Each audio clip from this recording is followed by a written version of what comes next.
Praise the Lord. எல்லாரும் கர்த்தருக்குள்ள சந்தோஷமா இருக்கீங்களா? நானும் கர்த்தருக்குள்ள ரொம்பவே சந்தோஷமா இருக்கேன். இன்று நாம் தியானிக்கும்படி தெரிந்து கொண்ட வசனம் 3 யோவான் 1 அதிகாரம் 11 வசனம். பிரியமானவனே, நீ தீமையானதை பின்பற்றாமல் நன்மையானதை பின்பற்று. நன்மை செய்கிறவன் தேவனால் உண்டாயிருக்கிறான், தீமை செய்கிறவன் தேவனை காணவில்லை.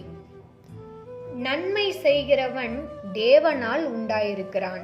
ஏனென்றால் அப்போஸ்தலர் 10 அதிகாரம் 38 வசனத்தில் இப்படியா எழுதப்பட்டிருக்கிறது: நசரனாகிய இயேசுவை தேவன் பரிசுத்த ஆவியினாலும் வல்லமையினாலும் அபிஷேகம் பண்ணினார்.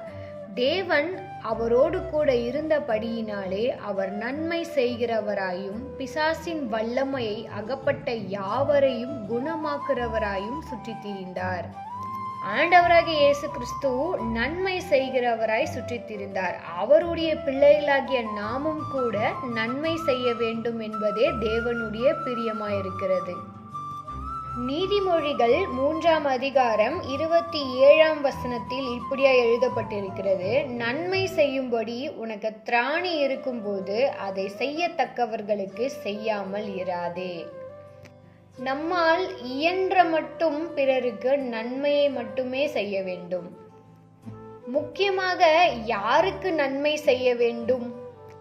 எடுத்து வாசிப்போம். மத்தேயு 5 அதிகாரம் 44 வசனத்தில், உங்களை பகைக்கிறவர்களுக்கு நன்மை செய்யுங்கள்.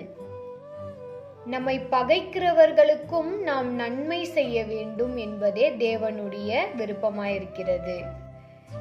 சிந்தித்து பாருங்கள். நன்மை செய்கிறவன் தேவனால் உண்டாயிருக்கிறான், தீமை செய்கிறவன் தேவனை காணவில்லை. நாம் எந்த நிலையில் இருக்கிறோம்? தேவனால் உண்டாக்கப்பட்டிருக்கிறோமா? கர்த்தர் தாமே நம்மை ஆசீர்வதிப்பாராக. ஆமென்.